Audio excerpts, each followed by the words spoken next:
নমস্কার, দেখছেন কলকাতা টিভি। আপনাদের সঙ্গে আমি মধুবন্তী। শুরু করছি সংবাদ সারাদিন। আর শুরুতেই যে বড় খবরে আমরা নজর রাখবো, চাকরি বাতিল মামলায় আপাতত স্বস্তি চাকরিহারাদের।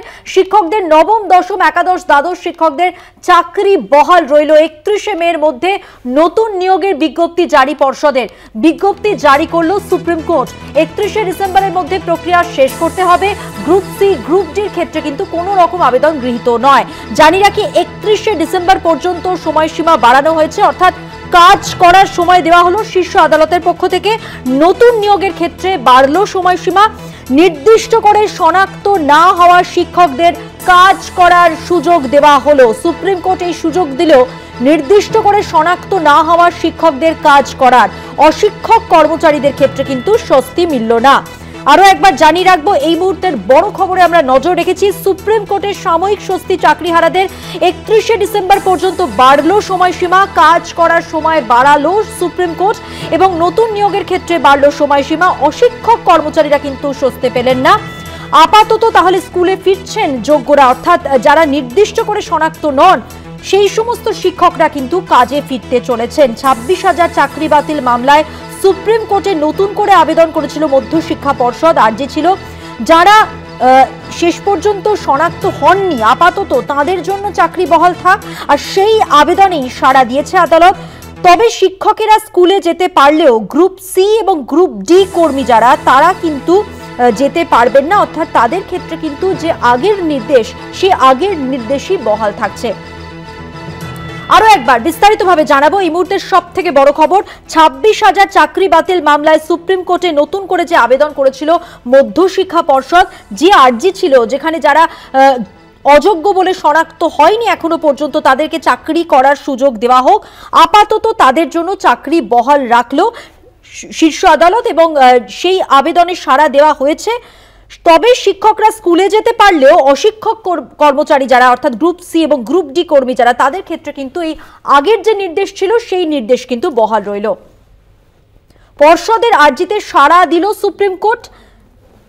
আমরা কথা বলবো, আরো বিস্তারিত জানবো। আমাদের সঙ্গে সরাসরি রয়েছেন নিউজরুম থেকে আমাদের প্রতিনিধি পীযূষ কান্তি নাগ। পীযূষ কান্তি, তাহলে সেক্ষেত্রে এসএসসি রায়ের পুনর্বিবেচনার আর্জির যে শুনানি ছিল সেটা তাহলে সদর্থকই হলো? আমরা বলতে পারি যে এখন অন্তত সাময়িক স্বস্তি চাকরিহারাদের।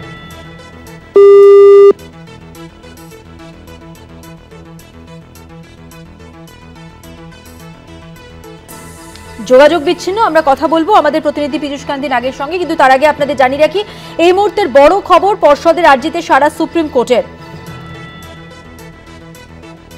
31শে ডিসেম্বর পর্যন্ত বাড়লো সময়সীমা, কাজ করার সময় দিল শীর্ষ আদালত। নতুন নিয়োগের ক্ষেত্রে বাড়লো সময়সীমা, অর্থাৎ নির্দিষ্ট করে যারা শনাক্ত নন সেই সমস্ত শিক্ষক শিক্ষিকারা তারা কাজ করার সুযোগ পাবেন, এমনটাই কিন্তু জানিয়ে দিল শীর্ষ আদালত।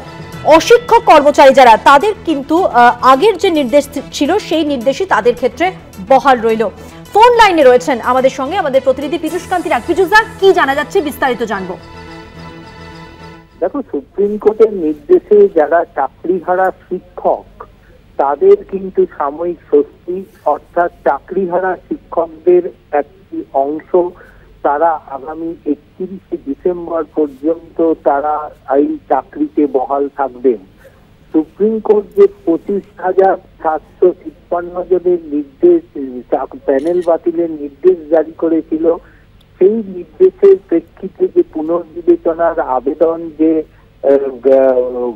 সুপ্রিম কোর্টে দায়ের হয়, তার প্রেক্ষিতেই আদালতের নির্দেশ যে নবম, দশম, একাদশ, দ্বাদশ শ্রেণীর যে সমস্ত শিক্ষকরা রয়েছেন তারা চাকরিতে বহাল থাকছেন 31শে ডিসেম্বর পর্যন্ত। তার মধ্যে সুপ্রিম কোর্টের নির্দেশ যে পর্ষদকে নতুন করে বিজ্ঞপ্তি জারি করতে হবে নিয়োগ প্রক্রিয়ায় আগামী 31শে মের মধ্যে। সুপ্রিম কোর্টের নির্দেশ ছিল যে 3 মাসের মধ্যে নিয়োগ প্রক্রিয়া শেষ করতে হবে। এক্ষেত্রে সেই নিয়োগ প্রক্রিয়ার সময়সীমা বৃদ্ধি পেল, এটাও পরিষ্কারভাবে জানিয়ে দিল সুপ্রিম কোর্ট। তার কারণ মার্চে রায় জারি হবার পর 3 মাসের সময়সীমা বেঁধে দিয়েছিল সুপ্রিম কোর্ট। আজ পর্ষদের পক্ষ থেকে জানানো হয় বিজ্ঞপ্তি জারির জন্য 31শে মের প্রয়োজন। অর্থাৎ 31শে মে পর্যন্ত বিজ্ঞপ্তি জারি করতে হবে। আর সেই 31শে মের পর 31শে ডিসেম্বরের মধ্যে সম্পূর্ণ নিয়োগ প্রক্রিয়া সম্পন্ন করতে হবে। এই 31শে ডিসেম্বর পর্যন্ত চাকরিহারা শুধুমাত্র শিক্ষকরাই এই তাদের কাজে যোগদান করতে পারবেন। সুপ্রিম কোর্টে গ্রুপ ডি এবং গ্রুপ সি পুনর্বিবেচনার আবেদনের প্রেক্ষিতে সুপ্রিম কোর্টের মন্তব্য, গ্রুপ সি এবং গ্রুপ ডি কর্মীরা যোগ দিতে পারবেন না, তাদের নিয়োগের ক্ষেত্রে অযোগ্যদের পরিমাণ অত্যধিক, এমনটাই মন্তব্য সুপ্রিম কোর্টের। তাই সুপ্রিম কোর্ট পরিষ্কারভাবে জানিয়ে দিয়েছে যে ছাত্রছাত্রীদের শিক্ষা ব্যবস্থার সমস্যার কথাটা মানবিক দিক থেকে বিচার করছে সুপ্রিম কোর্ট, এবং সেই মানবিকতার খাতিরেই সুপ্রিম কোর্ট এই শুধুমাত্র নবম, দশম, একাদশ, দ্বাদশ শ্রেণীর শিক্ষকদের 31শে ডিসেম্বর পর্যন্ত চাকরি বহাল রাখার নির্দেশ জারি করছে। ধন্যবাদ। কথা বললাম প্রতিনিধি পীযূষ কান্তি নাগের সঙ্গে। আপনাদের আরো একবার জানিয়ে রাখবো, পর্ষদের আর্জিতে সাড়া দিল সুপ্রিম কোর্ট। জানানো হলো যে যারা নির্দিষ্ট করে শনাক্ত হয়নি যে সমস্ত শিক্ষক শিক্ষিকারা, তারা কিন্তু কাজ করতে পারবে। 31শে মের মধ্যে রাজ্যকেও হলফনামা দিয়ে জানাতে হবে তারা চলতি বছরেই নিয়োগ প্রক্রিয়া শেষ করবে। চলতি বছরের 31শে ডিসেম্বরের মধ্যে পরীক্ষা নিয়ে শেষ করতে হবে নিয়োগ প্রক্রিয়া। 26,000 চাকরি বাতিল মামলায় সুপ্রিম কোর্টে নতুন করে আবেদন করেছিল মধ্যশিক্ষা পর্ষদ।